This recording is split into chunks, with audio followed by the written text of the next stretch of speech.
Party के अध्यक्ष मायावती जी के द्वारा 3 पेज का प्रेस नोट जारी किया गया। बैठक के बाद बीएसपी अध्यक्ष मायावती जी ने आज लखनऊ में पार्टी नेताओं के साथ बैठक की थी और बैठक के बाद एक 3 पेज का प्रेस नोट जारी किया गया। प्रेस नोट के अंदर निकाय चुनाव, नववर्ष जैसी कई बातें लिखी गई, लेकिन सबसे महत्वपूर्ण बात जो रही वो निकाय चुनाव के अंदर ओबीसी समाज का जो आरक्षण खत्म हुआ है उसको लेकर है। बीएसपी अध्यक्ष मायावती जी ने इसको लेकर जो बातें कही वो काफी ज्यादा महत्वपूर्ण है। उन्होंने आज ओबीसी आरक्षण निकाय चुनाव में खत्म होने के मामले में न केवल बीजेपी, न केवल कांग्रेस बल्कि आरएसएस पर भी निशाना साधा। यानी आरएसएस, कांग्रेस और बीजेपी तीनों बहुजन समाज पार्टी के अध्यक्ष मायावती जी के निशाने पर रही। बीएसपी अध्यक्ष मायावती जी ने बाकायदा जो प्रेस नोट जारी किया है उसमें उन्होंने कहा कि बीजेपी और कांग्रेस जो है आरक्षण की चोर है। उन्होंने दलितों, पिछड़ों का आरक्षण हमेशा से हक मारने की कोशिश की है और हमेशा दलितों के साथ या पिछड़ों के साथ उन्होंने इस तरीके का हरकत की है। वहीं बहुजन समाज पार्टी के अध्यक्ष मायावती जी ने एक बात और लिखी है कि आरएसएस के इशारे पर जो तुष्टीकरण की राजनीति है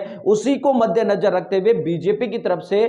निकाय चुनाव के अंदर ओबीसी आरक्षण नहीं लागू किया गया है। आरएसएस के इशारे पर ही ओबीसी समुदाय का जो आरक्षण है वो खत्म हुआ है। दरअसल आप सभी जानते हैं कि उत्तर प्रदेश में निकाय चुनाव की तारीख शुरू हो का ऐलान होने वाला था, अधिसूचना जारी कर दी गई थी, आरक्षण को लेकर भी सूची आ चुकी थी, लेकिन उसके बाद हाईकोर्ट में जब इस मामले में आपत्ति मांगी गई तो हाईकोर्ट ने साफ तरीके से कहा कि ओबीसी आरक्षण को लेकर जो आपके द्वारा की गई बातें वो सही नहीं है और इसके लिए आपको ट्रिपल टेस्ट, लेयर जो टेस्ट होता है वो करवाना जरूरी था। लेकिन अब आपको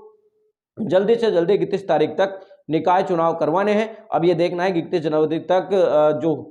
उत्तर प्रदेश की सरकार है वो किस तरीके से निकाय चुनाव करवाती है और किस तरीके से, हालांकि सरकार लगातार दावा कर रही है कि वो ओबीसी आरक्षण के बिना चुनाव में नहीं जाएगी, लेकिन बिना ओबीसी आरक्षण 31 तारीख तक किस तरीके से सुप्रीम कोर्ट के अंदर अपनी बात रखती है और किस तरीके से सुप्रीम कोर्ट को कन्वेंस करती है और किस तरीके से ओबीसी को हक दिलाती है, ये देखना दिलचस्प होगा। लेकिन कुल मिलाकर बात यह है कि अगर ओबीसी समुदाय को निकाय चुनाव में आरक्षण नहीं मिलता है और इसका खामियाजा ओबीसी समुदाय को भुगतना पड़ता है तो ओबीसी समुदाय जो कि उत्तर प्रदेश में एक बहुत बड़ी आबादी है, करीब 50% से ज्यादा आबादी है, उसके लिए इससे बुरा कुछ भी नहीं हो सकता। मिलेंगे अपडेटों के साथ, तब तक आपसे लेते हुए लाइक कीजिए, कमेंट कीजिए और शेयर करना बिल्कुल ना भूलें अगर आपको वीडियो पसंद आए।